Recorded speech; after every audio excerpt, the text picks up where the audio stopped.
Hello বন্ধুরা, আমার নতুন একটি ব্লগে তোমাদের অনেক অনেক ভালোবাসা এবং স্বাগত জানাই। আমি তো ভালো আছি, আশা করি তোমরাও সকলে খুব ভালো আছো। হ্যাঁ, না যাচ্ছি না, স্কুলে যাচ্ছি না। গোপাল দাদা কেন স্কুলে যাচ্ছি না মা? চলো, ওই যে আমাদের টোটো দাঁড়িয়ে, চলো।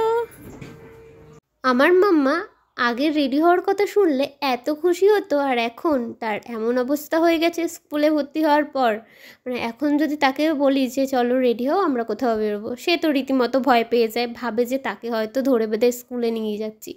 সে যে এত কান্নাকাটি শুরু করে, প্রথমের দিকে তো কাঁদতে থাকে, তারপরে গিয়ে সে ঠিক হয়ে যায়। স্কুলে যাওয়ার পরে তার বন্ধুদেরকে পেয়ে যায়, সে খুব খুশি হয়ে যায়। তো প্রথম প্রথম এরকম করে আর কি। তো এখনও মাঝে মধ্যে খুব ভয় পায়, ভাবে যে তাকে স্কুলে নিয়ে যাচ্ছি। তো আমরা মানে দেখতে পাচ্ছ এখন একটা জায়গায় যাচ্ছি, আর আমরা মোটামুটি কোথাও একটা বেরালে মানে কিছু না কিছু আর কি মেঘ করবে, বৃষ্টি হবে। তো মাঝে মধ্যে কিন্তু সবসময় কোথাও গেলে সেরকমটা না, মানে আর কি বলছি। তো আজকের দিনটা ছিল তোমার অক্ষয় তৃতীয়ার দিন। তো আমরা যাচ্ছি হচ্ছে বাবার অফিসে। আর এই ভিডিওটা বুঝতে পারছো তোমরা, অনেক দিন আগেরই ভিডিও, তো এডিটের কারণে আমার একদমই পোস্ট করা হয়ে উঠছে না। তো এইদিকে একটা ট্রেন যাচ্ছিল, আর মাম্মা তো ট্রেন দেখতে পেয়ে খুবই খুশি হয়ে যায় আর কি। আর এইদিকে তোমাদেরকে কি বলবো, এত বৃষ্টি শুরু হয়ে গেছে। আমরা যখন বাড়ি থেকে বেরিয়েছি তোমার তখন অতটা মানে মেঘ করেনি আকাশে, হালকা হালকা আর কি, মানে সেরকম ওয়েদার ছিল না, রোদও ছিল। তো ভাবতে পারিনি যে আমাদেরকে এতটা বৃষ্টির মাঝে পড়তে হবে। তোমাদেরকে কি বলবো, যা অবস্থা হয়েছিল। অক্ষয় তৃতীয়ার সকালটা যে কিভাবে কাটলো, মানে এত বৃষ্টির কারণে আমরা আর এগোতে পারছিলাম না, কিছুটা সময় আর কি একটা জায়গায় দাঁড়িয়েছিল। তো তারপর তাও বৃষ্টি হয়ে যাচ্ছিল, কিন্তু কতক্ষণ আর কি আমরা দাঁড়িয়ে থাকবো, তাই আমরা চলে আসলাম। আর এই যে দেখছো আমরা তো চলে এসেছি, এসে কিন্তু তাও বৃষ্টি হয়েই যাচ্ছে বাইরে। যাই হোক, আমরা এসে একটু মাম্মাকে চেঞ্জ করে দিলাম, তারপর এখানে পুজোর সব যোগাড়যন্ত্র শুরু করে আর কি দিয়েছি। তো এখানে সব এক এক করে পুজোর যোগাড়যন্ত্র করছিলাম। তো মাকে আর কি বলছিলাম যে কী কী করতে হবে, তো এইদিকে মা দেখিয়ে দিচ্ছিলো, সেইগুলোই আর কি হেল্প করছিলাম। আর এইদিকে আরও কয়েকজন এসে বসেছিল। আর এইদিকে আমাদের গোছাতে গোছাতে দেখি ঠাকুরমশাইও চলে এসছে।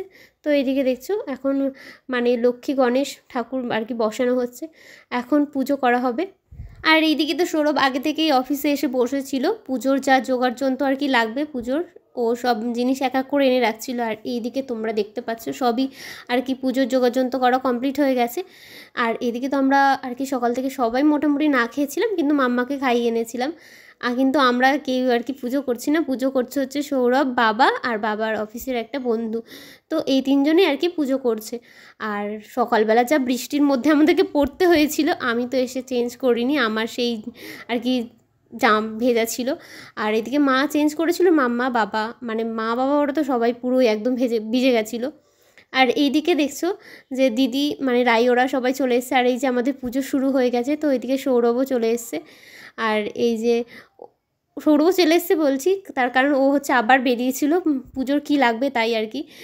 আর এইদিকে হচ্ছে তোমার পুজো প্রায় শেষের দিকে, তাই এইদিকে ঠাকুরমশাই আবার সবাইকে মাথায় আর কি গামছাটা ঠেকাচ্ছিল। আর এখন হচ্ছে তোমাদের বাবা সৌরভ ওরা পুজো করছে, তাই অঞ্জলি দিচ্ছিল। আজকে যেহেতু অক্ষয় তৃতীয়া ছিল, তো আমি ভেবেছিলাম হয়তো মাম্মার স্কুলটায় ছুটি থাকবে, কিন্তু স্কুল ছুটি আর কি ছিল না। তাই আজকের দিনে মাম্মার স্কুলে মিটিং ছিল, তো আমরা যেতে পারিনি যেই টাইমটা আর কি ছিল। তো আমাদের তো সেই টাইমে আর কি বাবার অফিসে আসতে হয়েছিল। আর এইদিকে তোমরা দেখছো যে এখন পুজোর যজ্ঞ আর কি শুরু হয়ে গেছে, তাই এইদিকে বাবা আবার ঠাকুরমশাইয়ের মাথায় গামছাটা বেঁধে দিচ্ছিল। আর মাম্মা তো কদিন ধরে বলেই যাচ্ছিল যে ও পিপি বাড়িতে যাবে। তো এইখানে আর কি পুজো হওয়ার পর আমরা সোজা চলে গেছিলাম দিদিদের বাড়িতে। আর আমার আজকের মতো ব্লগ ভিডিওটা ছিল এই পর্যন্তই। তোমাদের সাথে দেখা হচ্ছে অন্য আরও নতুন ব্লগ নিয়ে।